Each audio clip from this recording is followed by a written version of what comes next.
Ask anybody who knows me and they will confirm for you that I am a huge Miata geek. I've owned 5 of them in the past 20 years, including this 2004 Mazda Speed Miata. Now I'm out this morning on a really brisk December day in Southern California, and of course I've got the top down because is there any other way to drive a Miata? Luckily for me, I'm enjoying an early Christmas present from Mazda today, and that comes in the form of the redesigned 2016 MX-5 Miata. What do you say we go for a drive? Put the top down, and I'll try to explain to you why I have an unabashed love and adoration for this car.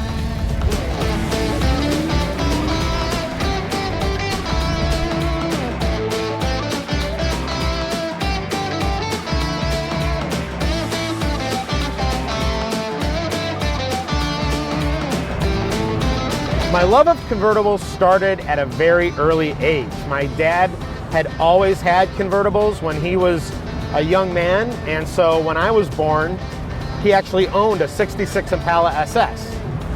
And then my mom wrecked that car, and so then he got a Pontiac Catalina, but the one that I remember best is his 73 Cougar XR7. It was gold with this white vinyl, and I loved riding around in that car with him. And then of course, nobody made convertibles for a while. And then in the late 1980s, when I was in college, I dated a girl who had a red Jeep CJ7, and we spent an entire summer riding around Western Michigan with the top off and the doors off, and I was just hooked. I loved how driving that Jeep immersed me in the environment, how you could feel the temperature changes and how you could smell the different scents of nature around you, and it was just phenomenal to be driving a car and just be immersed in your surroundings that way.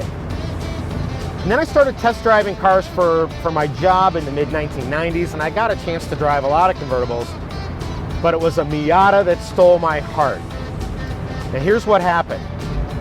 At the time, I worked for a company that you now would know as Edmunds.com, and I lived in Phoenix, and Edmunds was based in Los Angeles, and I had 3 consecutive business trips scheduled back and forth across the desert 3 weeks in a row because we were editing some books that we were sending to the publisher.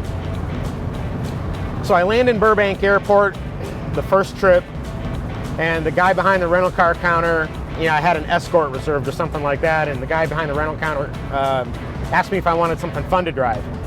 So first he offered me a Mustang, and I'd driven Mustangs before, so I said no. Then he offered me a Ford Probe. You remember that car? And I knew it was going to be a 4-cylinder with an automatic, so I said no. And then he said, well, I've got a Miata out there. I put 4,000 miles in 3 weeks on that rented white Miata. I drove it all over Arizona, all over California. I just loved driving that car. And we're talking about a rental with an automatic transmission, mind you. This thing didn't even have a manual gearbox. And I knew that one day I was going to own one of those. Now, over the course of the next several years through work, I got to drive a lot of different Miatas. In fact, here's a picture of me behind the wheel of a 1997 M Edition. You can see my hair was a little bit darker at the time, and I didn't weigh quite as much. But it wasn't until Auto Week magazine came out with a cover story of the redesigned Miata that I decided to go ahead and pull the trigger. I really didn't like the blurry spy photos that they had published, the exposed headlights. I really wanted the little pop-ups. So I went to the dealership in my town. I lived in Denver at the time, and bought a 1997 Miata STO edition. Mazda called it still the one. A lot of other people tend to say stuff taken off because it was just like the previous year's M Edition, except it had twilight blue mica paint and less equipment on it. But I gotta tell you, I loved that paint color. I loved the tan leather. I loved the silver 5-spoke wheels, the little lip spoiler on the back, and I owned number 672 of 1,500 made. They were among the last first-gen Miatas off the line, and I adored that car. I stupidly sold it because of economic concerns after a round of layoffs at work. Never should have done that. Now, after the STO edition, I ended up buying the 2001 special edition, the British Racing Green model with the chrome wheels. Then after that, I had a red 2003. It was black leather. It had the really nice silver 5-spoke wheels on it. And then after that, I bought my gray Mazda Speed edition. Now, I just loved the look of that car. I loved the fact that it was the most powerful Miata ever made. And I bought one right off the showroom floor, paid $7,000 under sticker because of the discounts that were happening at the end of the year. And I've still got that car today.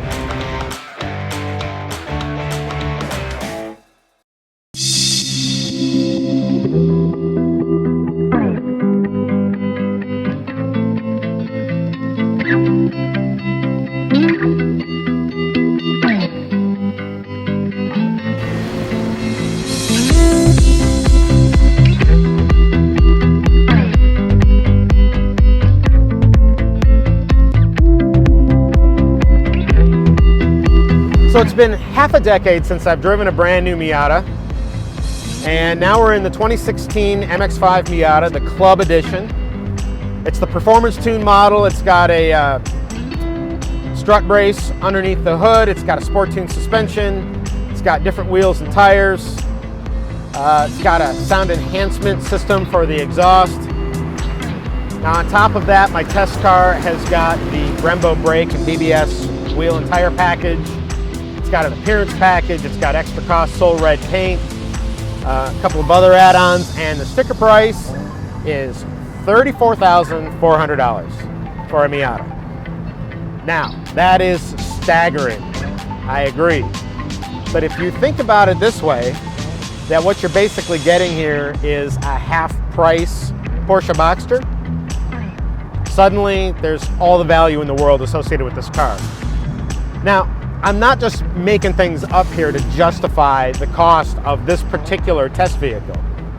I've driven plenty of Porsche Boxsters and Caymans, and this new Miata is every bit as fun to drive.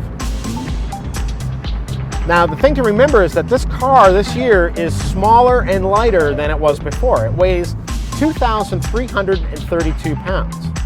And I thought for sure that I was going to be sitting here complaining about how it needs a turbocharger, how it's not fast enough.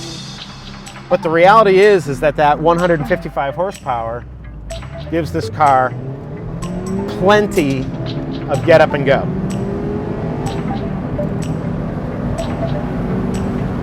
We're going 70 miles an hour already. And I wasn't even revving it all the way to $7,000. Now you combine that kind of acceleration with the nimbleness and the athleticism that's inherent in this platform and in this car, and you've got a joyful driving experience unlike just about any other, especially at the price point. Now, I've been driving this car for a week. I've put over 500 miles on it. I've been driving it just like that at almost every chance I've gotten. And I'm getting like 29.5 miles per gallon. The EPA says I should be getting 30. I think that's extraordinary. I mean, especially compared to my Mazda Speed, which is a relative gas guzzler. I usually only get like 22 or 23 out of that thing. So I think that Mazda's made a smart move putting this 2-liter in here. It's very fuel efficient. It's got plenty of power. Makes the car tremendously fun to drive. And I highly recommend the Club model for that limited slip differential, because when you're powering this thing out of a corner, it really helps to just sling it from S-curve to S-curve. It's fantastic. Now, there are a few things about the new Miata that I don't like as much as my Mazda Speed.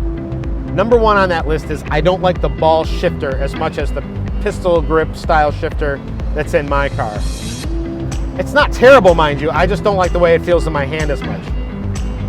I'm also not necessarily a fan of the Miata's electric steering. Don't get me wrong, for electric steering, it's fantastic.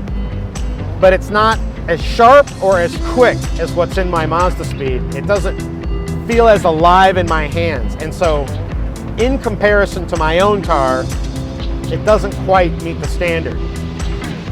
And it's usually only when I'm traveling on a freeway at highway speeds and I want to make some fine-tuned adjustments where that really comes into play. The rest of the time, especially when I'm on a twisty back road, it's not even an issue.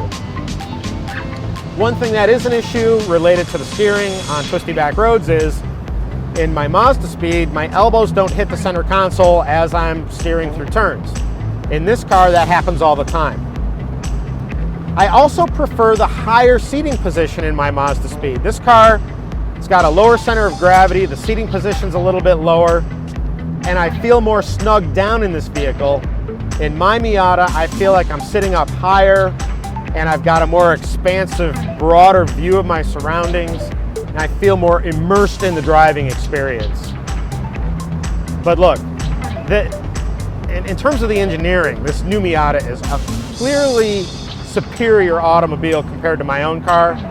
I mean, structurally, it's got to be something like 1,000 times stiffer. My Mazda Speed's like a wet noodle in terms of cowl shake and rigidity, and this thing is rock solid. That contributes to its brilliant handling. It contributes to the joyful feel you get when you drive this car. And man, I gotta tell you, I am so tempted to just run out and buy one of these things. Seriously, I am totally in love with the new Miata.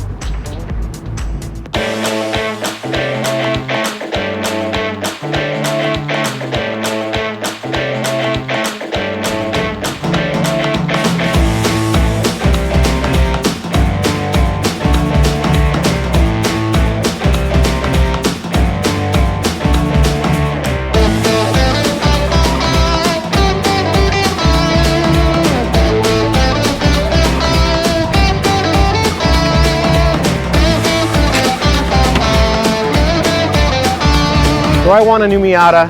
Yeah, of course I do. I mean, it's a fantastic automobile. And if I didn't already own this one, I'd already be reconfiguring my family finances to figure out how to make it work. The reason is because these cars are like therapy for me. You put the top down, you get away from your desk, you close the laptop, you go out and you drive, you live a little. They make me feel alive and vibrant and creative. And that's why I love it. But beyond that, my old one, even though it's flawed and it has a dent and it's got an ill-fitting top and there are other problems with it, I've got a lot of memories wrapped up in this car. My parents come here from Michigan to visit on a regular basis, and they've taken this car all over California. They've got a lot of memories associated with that. My kids love riding in it. Just taught my teenage daughter how to drive stick in this car. My wife and I like to take rides up Pacific Coast Highway at sunset whenever we get the chance. But most important, I just love driving it. I'm not ready to give it up. And I'll tell you what, if you don't have a Miata yet, I strongly recommend its purchase.